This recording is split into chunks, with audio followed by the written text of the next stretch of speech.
Ditanya siapa yang menciptakan Tuhan? Jawaban Abu Nawas, bikin lawan takluk. Dan Raja Harun al-Rashid kagum. Bukan Abu Nawas namanya, jika tidak bisa menjawab dan memecahkan teka-teki. Hidup di masa Raja Harun al-Rashid, Abu Nawas lebih dikenal sebagai seorang penyair. Selain itu Abu Nawas juga terkenal jenaka dan konyol. Namun di balik kekonyolannya, Abu Nawas adalah sosok yang cerdas dan religius. Suatu ketika, kota Baghdad kedatangan orang asing yang bikin gaduh warga kota. Tiba-tiba orang asing tersebut mengaku bahwa dirinya tidak mempercayai adanya Tuhan. Tak hanya itu, dia juga menantang orang-orang Muslim berdebat mengenai adanya Tuhan. Kegaduhan akibat orang asing itu sampai ke telinga baginda Raja Harun al-Rashid. Dinilai membuat resah masyarakat. Akhirnya orang asing tersebut dipanggil ke istana oleh baginda Raja. Sebenarnya apa tujuanmu membuat onar di negeri kami? Tanya baginda Raja dengan tegas. Bukannya menjawab, orang asing ini malah menantang. Untuk apa mengaku bertuhan kalau tidak bisa menjawab pertanyaanku? Kata dia. Kemudian baginda Raja bertanya kembali tentang kepercayaan orang asing itu kepada Tuhan. Dengan tegas orang itu menjawab bahwa dia tidak percaya adanya Tuhan dan tidak percaya adanya akhirat.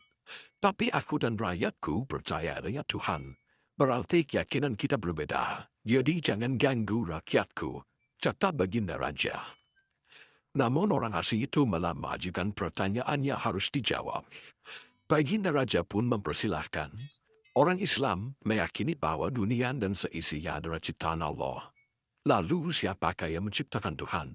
Bukankah sesuatu yang ada pasti ada penciptanya? Tanya orang tak dikenal itu. Sebenarnya Raja Harun al-Rashid bisa saja menjawab berdasarkan hadis dan Al-Quran. Tapi karena yang dihadapi adalah orang yang tidak percaya Tuhan, maka jawabannya harus dengan logika. Kemudian salah satu menterinya membisikkan kepada baginda Raja. Paduka, kalau soal beginian, serahkan saja pada Abu Nawas. Dia pasti bisa mematahkan argumen orang itu Paduka, kata sang menteri. Raja menyetujui usulan menterinya. Maka dipanggillah Abu Nawas ke istana. Singkat cerita, Abu Nawas pun datang menghadap baginda Raja. Ia lalu dipersilakan duduk di sampingnya.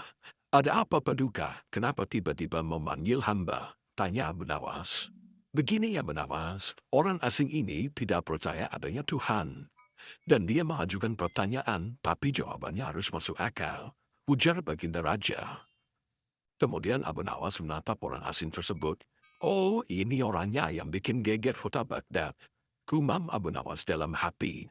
Abu Nawas kemudian menghampiri orang asing itu dan duduk tepat di hadapannya.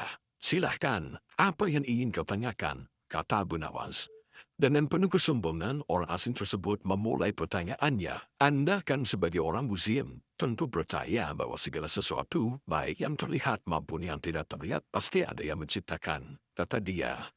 Iya, tentu saja saya percaya. Jawab Abu Nawas. Sekarang saya mau bertanya, siapakah yang menciptakan alam semesta dan seisinya? Tanya orang asing tadi. Yang menciptakan alam semesta dan seisinya adalah Allah Tuhan saya. Jawab Abu Nawas. Oh baiklah, lalu siapakah yang menciptakan Allah? Bukankah tadi Anda mengakui bahwa segala sesuatu baik yang terlihat maupun tidak terlihat pasti ada yang menciptakan? Kata orang tadi. Mendengar pertanyaan itu, Abu Nawas terdiam. Ia pun lalu berkata, Anda juga pasti tahu kalau kami selaku orang Islam mengakui hanya ada satu Tuhan. Kita istilahkan saja Tuhan dengan angka satu, kata Abu Nawas. Sekarang gantian aku yang bertanya. Angka 3 berasal dari angka berapa? Kata Abu Nawas mengajukan pertanyaan. Angka 3 berasal dari angka 2 ditambah 1, jawab orang tersebut. Tepat sekali, kalau angka 2 berasal dari angka berapa? Tanya Abu Nawas lagi. Angka 2 ya berasal dari angka 1 ditambah 1, jawab orang itu. Benar sekali. Sekarang kalau angka 1 sendiri berasal dari angka berapa? Tanya Abu Nawas lagi. Orang asing itu pun kaget dengan pertanyaan tersebut. Dia hanya terdiam tak bisa menjawab ya.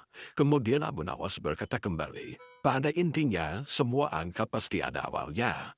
Entah itu angka 5, angka 4, ataupun angka 10. Dan angka-angka tersebut diibaratkan alam semesta ciptaan Allah, kata Abu Nawas. Apabila kamu bertanya siapa yang menciptakan Allah, sama halnya saya bertanya dari mana angka satu itu Anda. Kamu pasti tidak akan bisa menjawab ya, tambah Abu Nawas lagi. Orang asing itu pun langsung terdiam merenungi kata-kata Abu Nawas. Untuk jawabanmu atas pertanyaanku, masuk akal, kata orang asing tersebut. Jawaban Abu Nawas tentang siapa yang menciptakan Tuhan membuat lawan bicaranya terdiam. Raja Harun ar-Rasyid pun kagum atas jawaban cerdas sang sufi.